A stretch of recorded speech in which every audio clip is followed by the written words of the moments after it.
welcome to the Goal Podcast, news and commentary from Gun Owners Action League, your leading voice for the Massachusetts gun owner.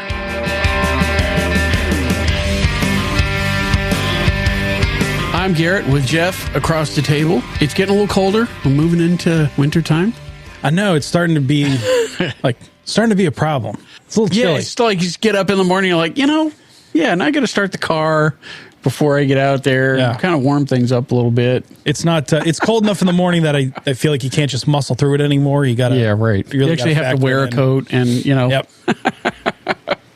What else is going on? It's the beginning of shotgun season, so we're recording this ever so slightly early for us so that we can get out in the woods and do some damage to the deer population. Yep. I'll be out hunting tomorrow morning. Yeah, so will I. And then you'll be out for your hunting trip. Now, you have a whole week. It'll be, I'll have to come back a day or two later on in the week just to, keep some plates in the air, but then I'll go out again.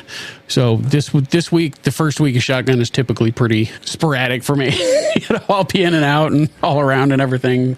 Stay at a good friend's house for a couple nights. Yeah, there's a whole group of you that go. It's like, yeah. It's from 70 plus year old adults to 30 and 40-year-old kids. It's it's quite a group. We can have quite a number of people out in the woods all at once. Yeah, and you guys have had some successful years, some off years, and everything in between. And it has been, yeah. You hunt all week long, and then you have your cutting party on the weekend where everything gets quartered out. And yeah, and everybody, even if you don't bag one, everybody ends up with a little bit of meat at the end, and so it's good. A little communist thing you got going on there. That's right. A little communism, yeah. It's good. Looking forward to it. Yep. Finally brought the bow in. Bow's hung up for the winter. Oh, there you go. Put it away for the winter. And muzzleloader's coming out. I don't do shotgun. I just go straight to muzzleloader. Yeah. It's just as cleaner than your average, rifled barrel, rifled slug barrel. Yeah. So. The only downside is there's no reload. There's no rapid. There's no follow-up shot. That's the problem. Well, there is. It's just it takes a minute. It's not fast. Yeah. And usually it's just long enough where the adrenaline starts to dump and your hands start shaking. And I maintain. I mean, I can't imagine, hundreds of years ago, people fighting in wars with muzzleloaders where, you have... Oh, yeah. And you're like face to face with the other guy and you're seeing who can reload faster. 30 yards away against, teenage colonists versus professional British soldiers. And those barrels get hot too. Yes, they do. So you're trying to reload with loose powder and getting all that done and not... Yeah, right. Not lose your edge, man. So Goal has been over the last actually pretty much all this year, I guess. They've been throwing like special logos and stuff up on the website. It's about their 50th anniversary. Their actual 50th anniversary was on November the 27th. Yeah, that just passed. Just passed a few days ago, yeah. So Goal is 50 years old, chartered just after the handgun ban, the so-called, the attempted handgun ban back in 1973. It was chartered officially in November 1974. Kept on going ever since then. So, and just in our time on the board, you see all the things that come through. And a lot, I mean, some stuff never really ends up seeing the light of day because you just quash it early. Right. Quash it early and quash it able to get things done kind of without it being a major public fiasco. Yeah, I can't imagine if you could do the whole dream sequence montage of what could or would have been oh my God. Without any sort of organized pushback against the Massachusetts legislature. It just, I think they really would have an outright firearms ban in the state. As bad as things if possible, are with continuing with Chapter 135 and so on, I don't want to be the guy that says, it'd be so much worse. But the fact is, it would be so much worse. Oh, even the original 4420 language compared to what ended up getting passed in 135 is significantly different. Yeah, terrible. There were things in 4420 that ended up coming out of the bill. It even had like the anti-gun people raising their eyebrows and going, what the hell is that? Oh, one of which was anybody that had a license, you had to carry that on you at all times and present it to law enforcement upon request, whether you were carrying or not. Yeah. You now needed to have travel papers. Papers, please. Yeah, that was in the original. Just one of the many pieces of stupidity. Anyway, not to put lipstick on that pig. Yeah, but Goal just passed 50 years. Still plowing ahead. Still plowing. Still going. Lucky 20 raffle is still on deck. You've got another, I think, 2 weeks or so, just over 2 weeks to get your tickets. So go to goal.org. pick up your raffle tickets. Pretty cool stuff on the prize list this time around, and of course, everything goes towards funding the fight. You know, we've been doing the lawyer thing, and lawyers tend to like to get paid for what they do. So, it's not cheap. It's not cheap. Those are that's a tough invoice to look at. Yeah. And you go, and this is just to get going. This is just to get the ball rolling, the initial briefs, the initial paperwork. Yet, and it's right. You're not even at, it's huge. Not even at maintaining RPM yet. You're just like cranking the engine over, and it's so expensive. Yep. So the drawing will be Thursday, December 19th. Winners will be notified, and the transfers will happen. And hey, you might have a nice new gun for the holidays. Right? Really cool stuff for the holiday. Excellent. What else is going on? Well, speaking of holidays coming up, how would $15,000 in cash sound for you for the holidays? I wouldn't say no. Well, the U.S. Army is offering a $15,000 cash reward for information about missing firearms and equipment stolen from their own armories. Oh, boy.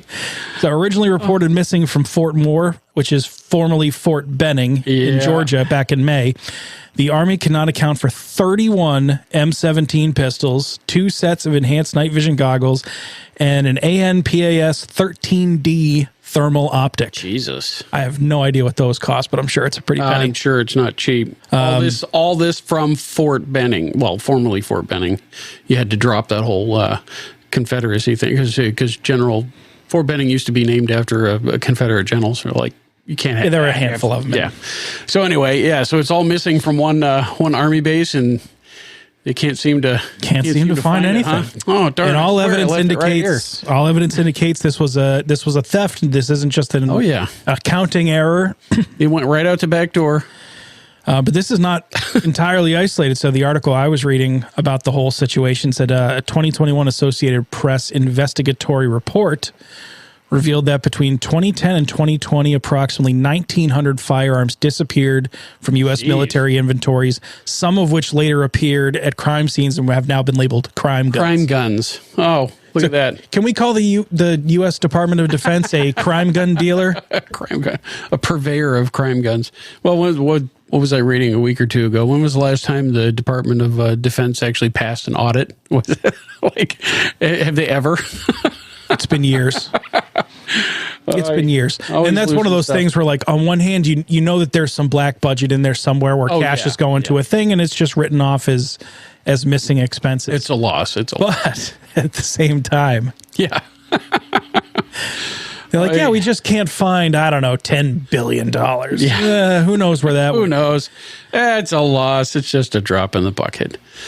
So the pieces of the Trump election continue to fall into place. So we have a new pick for Attorney General. So the first one, Matt Gaetz, was nominated by Trump. He immediately, like within an hour, resigned from Congress.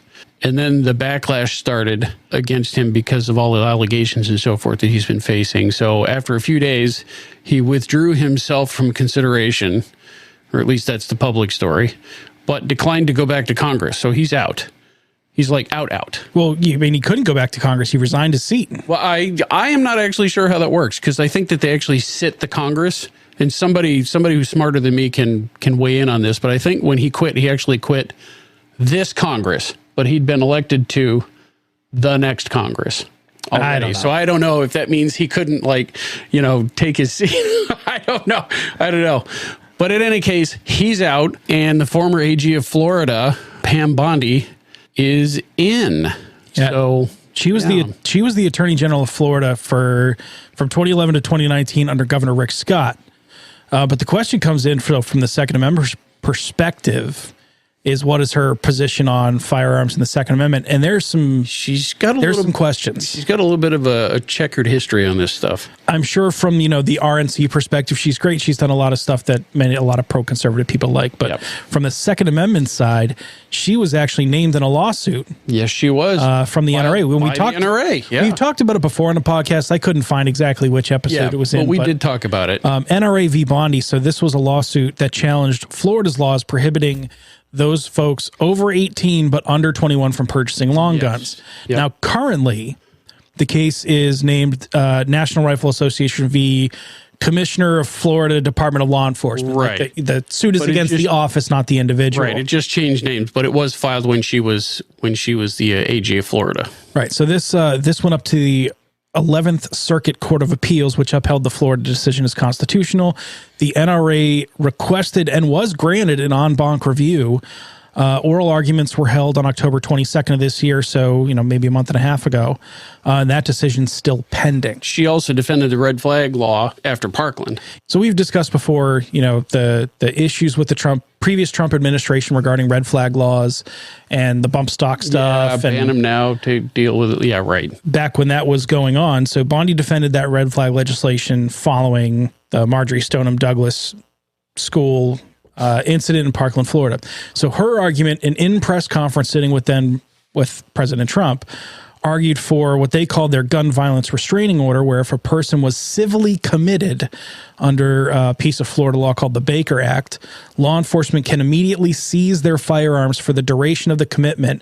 And then it granted, which is like 24 to 72 hours. Yeah. And then it granted law enforcement an additional 72 hours to determine whether they should give those firearms back.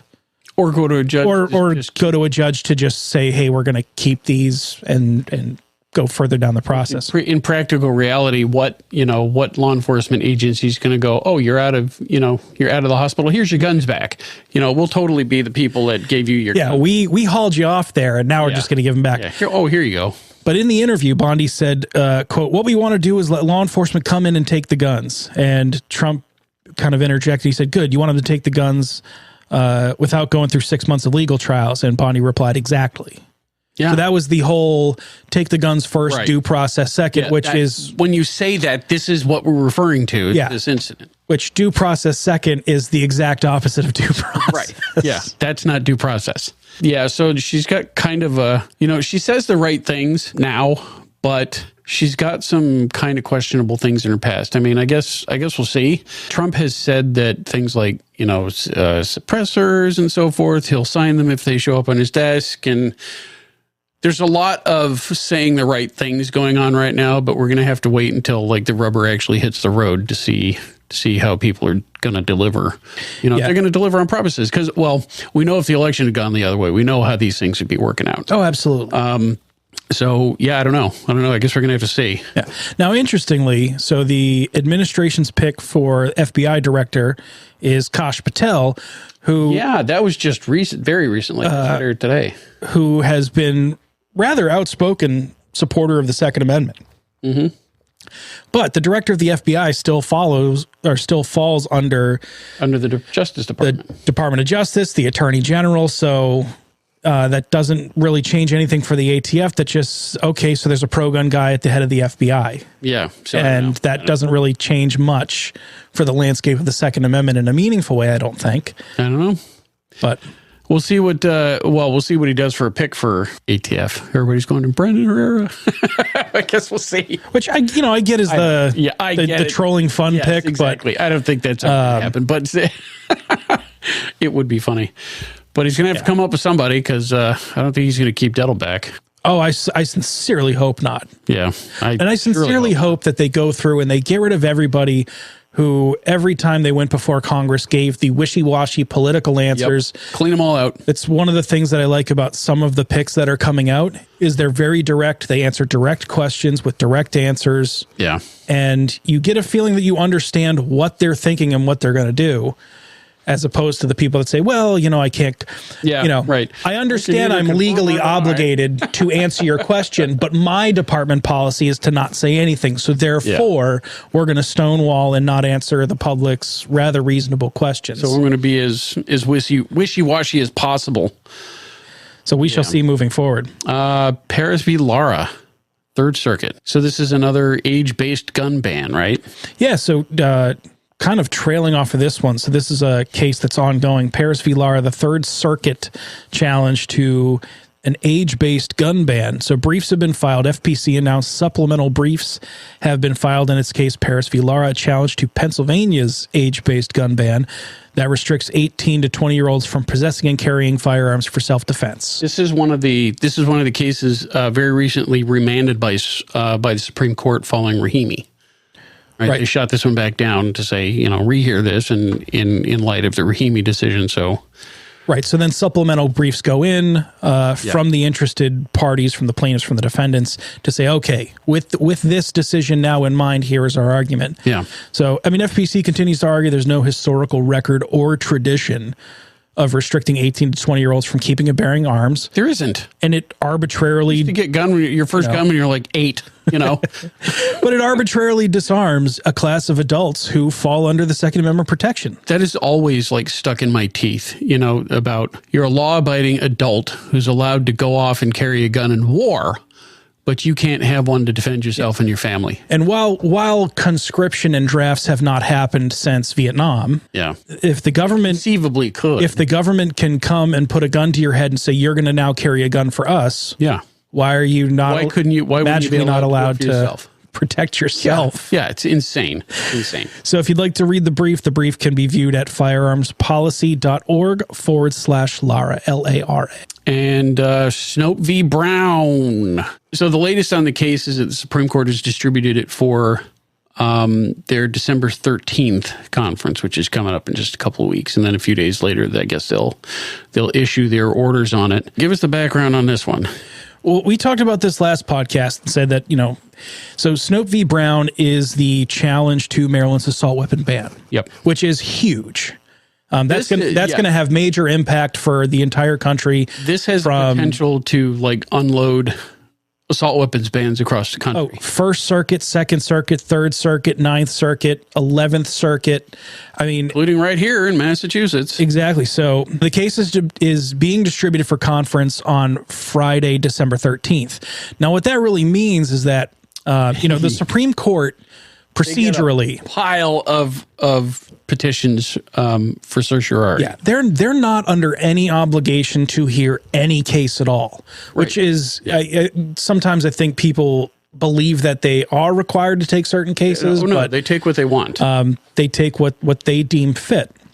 And they receive probably, the best estimates I could find was probably 10,000 petitions for writ every year, but they only hear about 100 or so cases. And a writ is the writ of certiorari. It's a legal request to a higher court to review a lower court's decision, basically like a legal version of saying, I'd like to speak to your supervisor. And they go through some screening to make sure it's appropriate even for it to even be there. So and then they vote on it. It's I think they have a majority, or at least 4 justices have to say, yes, we want to hear this one, and then they hear it. Right. In theory, you could file a writ for certiorari to argue a traffic ticket if you really wanted to spend the money. But it's pretty unlikely that they would hear it. They make sure that you've gone through the appeals court and the appellate process and the districts and all the other stuff. But the case and the relevant information gets distributed to the justices. They discuss it, and 4 of the 9 justices must vote to take up the case. 5 of the 9 have to vote in favor for granting a stay, but it's slightly less than a majority. To vote to take a case. Cert. If granted cert, and they decide they are going to take up a case, that's when it gets assigned a docket number and it's scheduled for oral arguments. Right. They could also, alternatively, they could deny cert, or they could also just relist it for a future conference date. They can say, all right, we'll talk about it later. So this December 13th with orders as soon as December the 16th isn't necessarily a drop dead date either way. They could grant cert, they could deny cert, or they could just relist it and kick the can down the road. Maryland is asking the Supreme Court, of course, to deny cert, or at least to, remand it back to the lower courts, to use their words, to allow it to percolate. Right? Which means they don't want it to show up in the Supreme Court because they're afraid that they'll lose.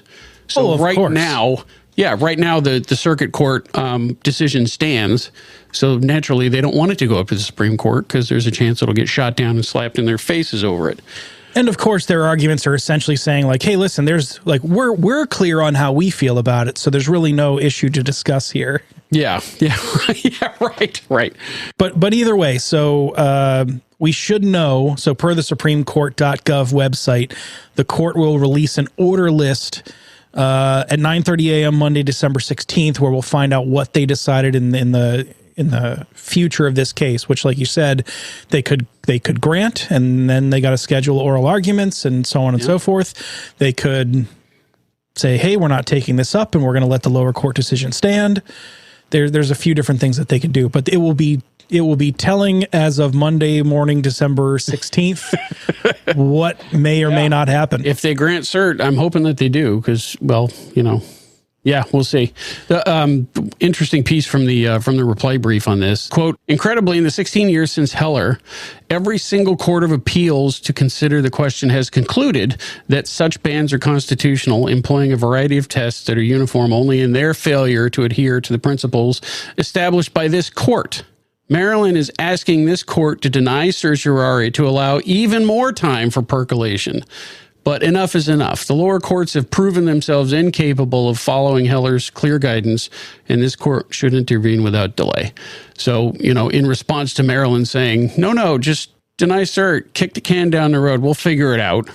The petitioners are going, no, it's been 16 years and you still haven't figured it out. So it's really time for the Supreme Court to intervene on this stuff. Well, I don't know how they're going to claim they haven't figured it out when that circuit court has ruled against it. Yeah, but it's right. It's the whole patchwork of all the different circuit courts, coming up with what they want, which is to have the bans be ruled constitutional, and then they come up with their rationale afterwards, And one of the things they've tried to lean on is they say, well, any circuit court who has taken up these questions has ruled these laws constitutional. Yeah, but for different rationale. Well, for different rationales, but that's also kind of ignoring that, well, other circuits haven't ruled differently because they don't have the assault weapon ban to begin with.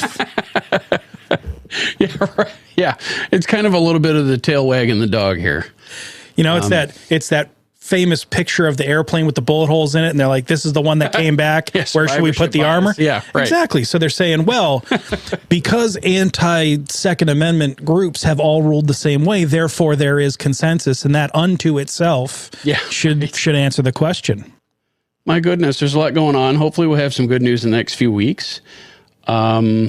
And after January, after the dust settles after the presidential and Congress elections, everything settles down and the dust clears. I guess we'll see what starts happening with the new administration. Right now, though, it's December.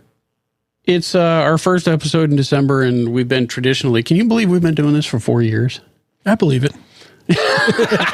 I feel it. You feel it. So it's kind of a tradition now, right about this year. We come up with a couple of gift ideas, holiday gift ideas for the people that listen and might be looking for something a little bit different. So I have a few, you have a few. So why don't you start? So coming into this Christmas, I think right off the bat, if you have loved ones that are not Gold members, just get them a Gold membership. It's a great stocking stuffer, $35 for the year. Yeah. And it shows that you're interested in fighting the fight here. Here you go, put their name on it. And hey, if you have a family member that's anti-gun, sign them up for Gold. Yeah, right. Sign them up anyway. Put it on their credit card and have it auto-renew and just...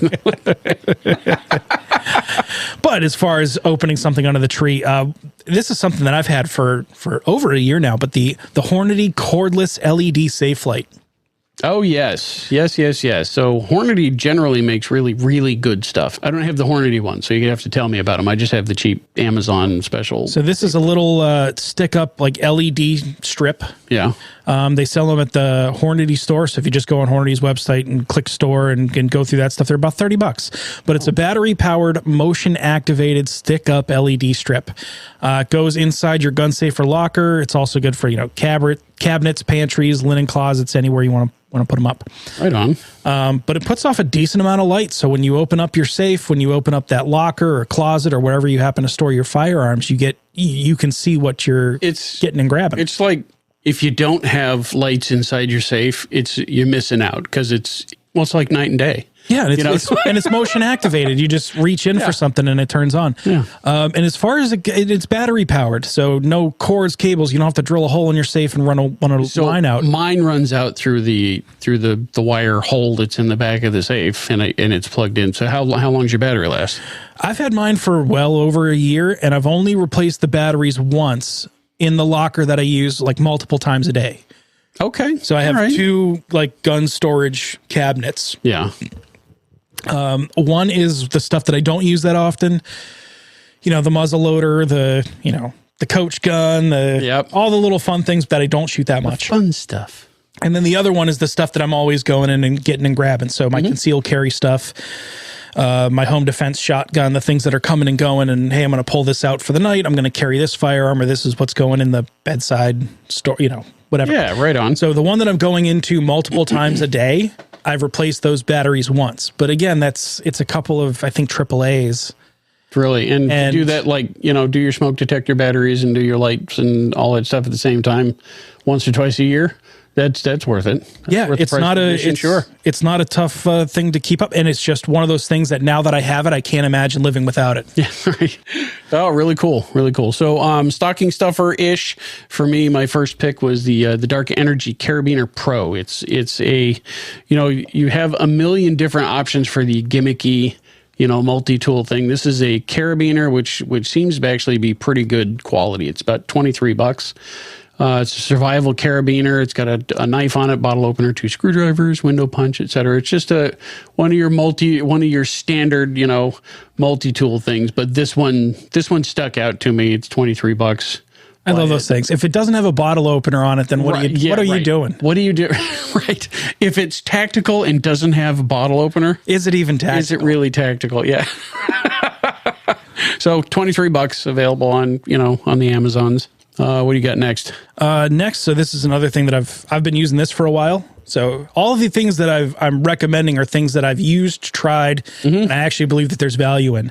The Ryker tool roll-up bag. So Ryker's R-Y-K-E-R, but they're heavy-duty tool roll organizer.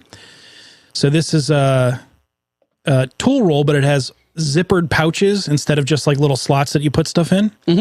So it's 4 really good sized zipper compartments, and it's got 2 detachable smaller pouches. But it keeps all your tools kind of organized and accessible. It rolls up into a compact size. It's way over, like the material's really tough, really strong. The clips are good and strong. They're available on Ryker's website or Amazon, anywhere in like the $30 to $40 range, depending on sales or whatever. But it's been a really great option. I can put all of my stuff in it, all the gun care stuff, gun cleaning tools, little, the screwdriver where you can take the bits in and out and like have a bunch of bits and everything in there. So it's kind of a one-stop thing that I can put all of my crap in. Yeah, there you go. And then just carry that around. So if you're the kind of person where, you don't have a lot of workspace and you got to get out your gun cleaning kits or your gun maintenance and care kits or whatever. Or you're the tinkerer that, needs to bring all the stuff to the range. It just all rolls up in this nice, pretty compact tool roll. And you'd be amazed how much stuff you can carry along with you. Right on. So even if you're not a gun person, if someone's into motorcycles, if they're... want to get it and throw it in the back of the car. Emergency vehicle tools. Yeah. All sorts of stuff. You could probably, hey, if you have, little kids, you can probably fit a bunch of baby stuff in there. My tactical roll-up tool. That's your baby... to-go kit. So how much does that one go for? You can find them online. I've seen them as cheap as, $25 and expensive as $40. If you go straight to the Ryker, straight to their website, it's the rykerbag.com, RYKERBAG.com. Cool. As of this recording, I think they're doing a Thanksgiving sale, but even on their store, it's $35. Yeah. So it's not going to break the bank. Very good. Super convenient. All right. My next pick is one that we've both seen, and I don't have one yet, but I'm going to. It's the Catastrophic Industries Claymore speaker. You've said Mike has one of these in his office at work. It's just really cool. It's a waterproof Bluetooth speaker designed to look like the Claymore anti-personnel mine, complete with the raised lettering on the front that says "Front Towards Party."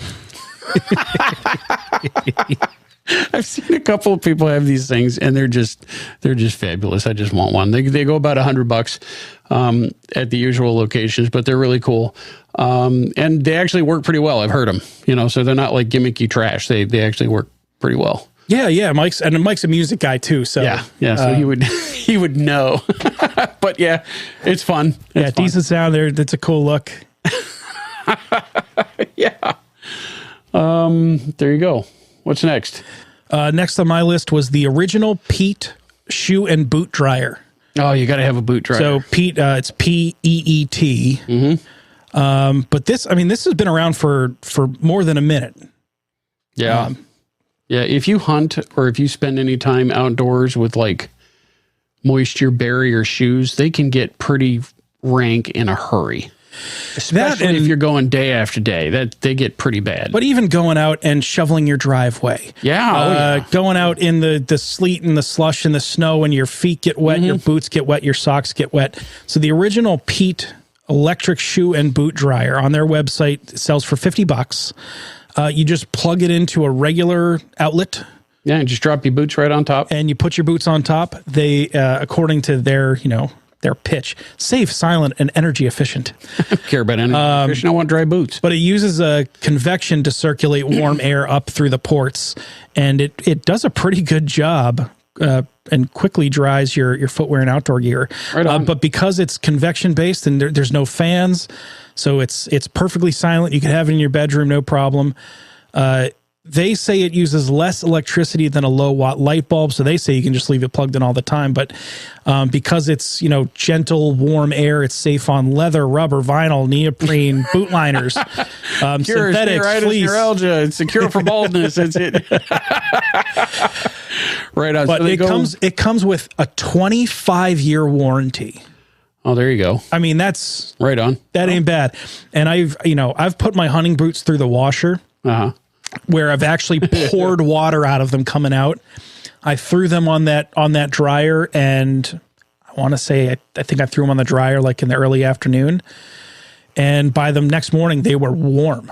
Right on. Warm and dry. Warm and dry. Which is a great way to put on boots in the morning. That's what you want for your boots.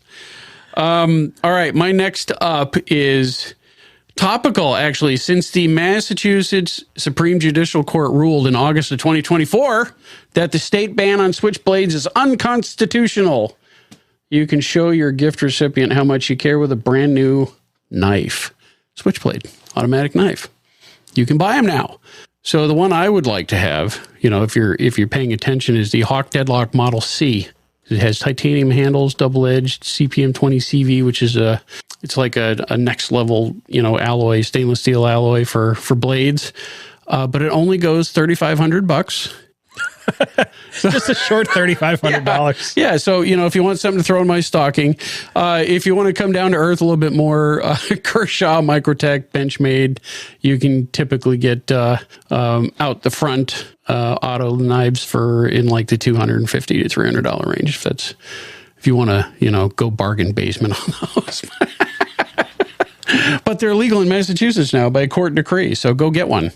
All right, and the last on my list, so this is more of a gadgety thing. Yeah. But the Teslong USB compatible bore scope. Teslong. Yeah, it's the company Teslong. I have no idea if that's the correct pronunciation, but who knows? It's all like alphabet soup, and they just But this company produces endoscopes, bore scopes. It's essentially a little tiny camera on a long, thin stick. Cool.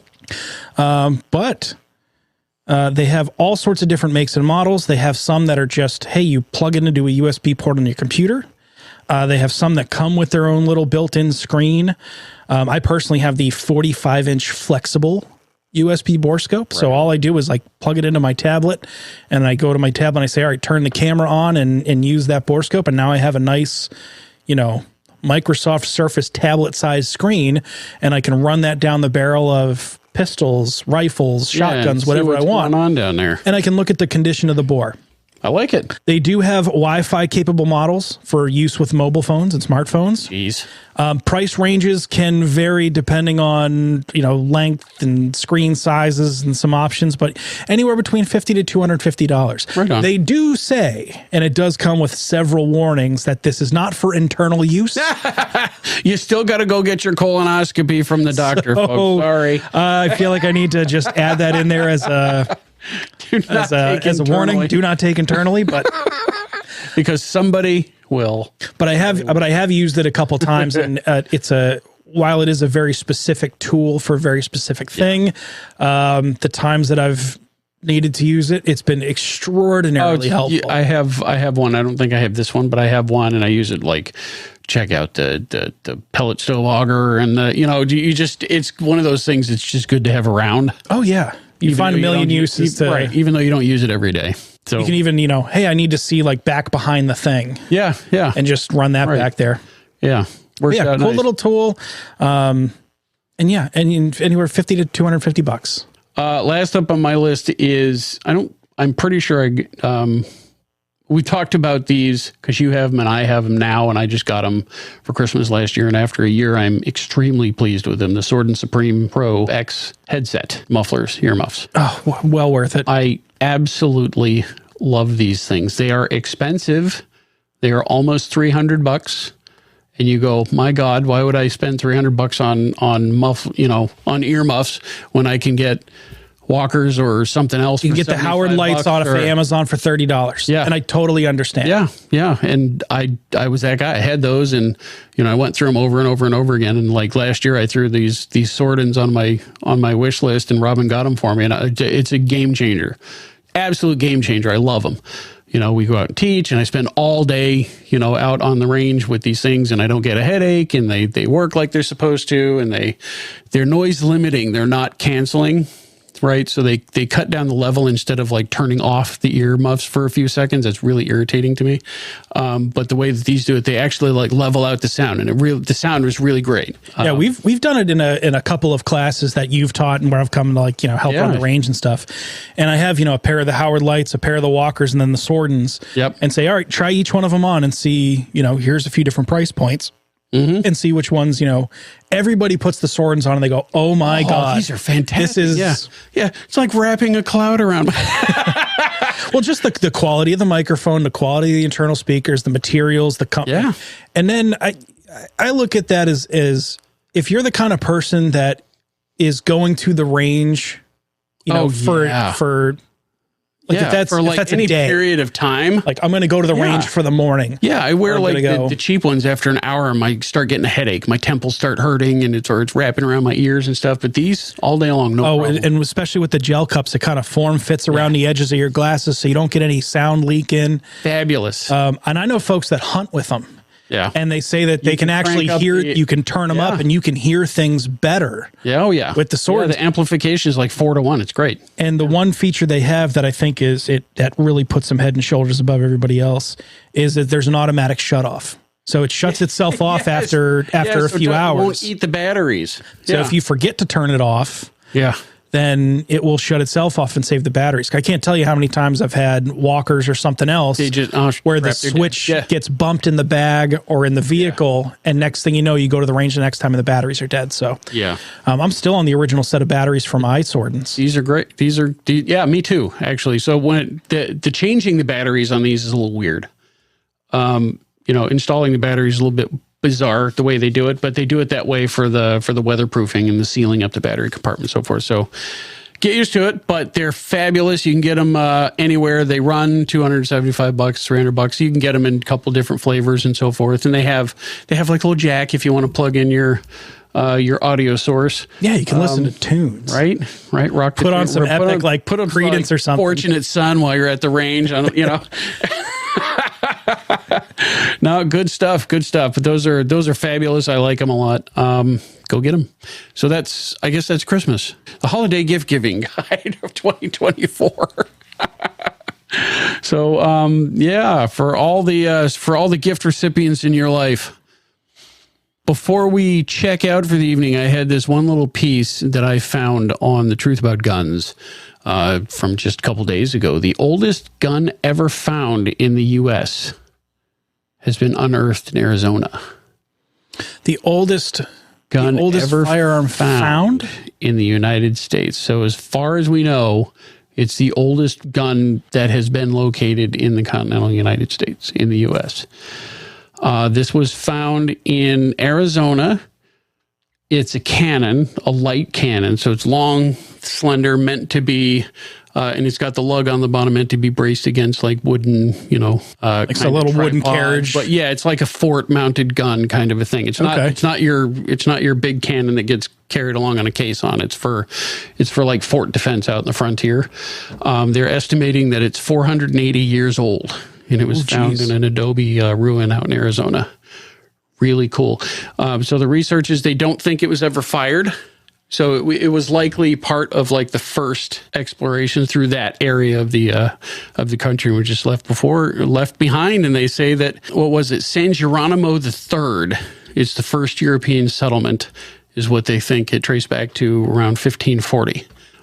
So pretty old. It's been there a minute. Really cool. So that's I don't know I wonder where things like this end up.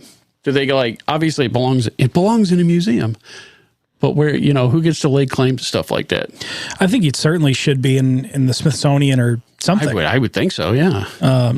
Particularly given, the United States, the role firearms have played in a nation's history is amazing. Yes. It's so intertwined with American history that I don't think you can divorce the two. So having a historical record of the existence of firearms on, in some conceptual idea of American soil would be really interesting. Yeah.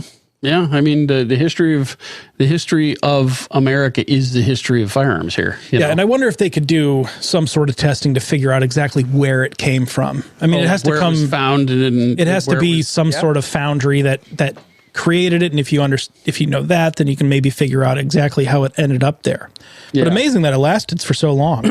Yeah. Well, they think it, like I said, they think it was part of that first expedition through the area. Yeah, that thing would be 100 years ago. That thing would be a pile of rust, right? If it was still in New England. Yeah, if it was still in New England. Yeah. Well, the desert climate and all that stuff. But really cool. I guess that's going to do it for today. Thank you for listening in. Be sure to subscribe to the Goal Podcast. Check us out on Facebook at facebook.com/Goal Podcast MA, on YouTube at The Goal Podcast, or on Twitter at Goal Update. To join Goal, visit goal.org and click the Join Renew button on the top of the homepage. If you have a topic you think we should cover, if there's something going on in your club or your town, or if you have a question for the mailbag, shoot us an email at goalpodcast@goal.org. The Goal Podcast is a production of Gun Owners Action League of Massachusetts. The views and opinions expressed are those of the hosts and guests and do not necessarily reflect those of Goal, its staff, or affiliates.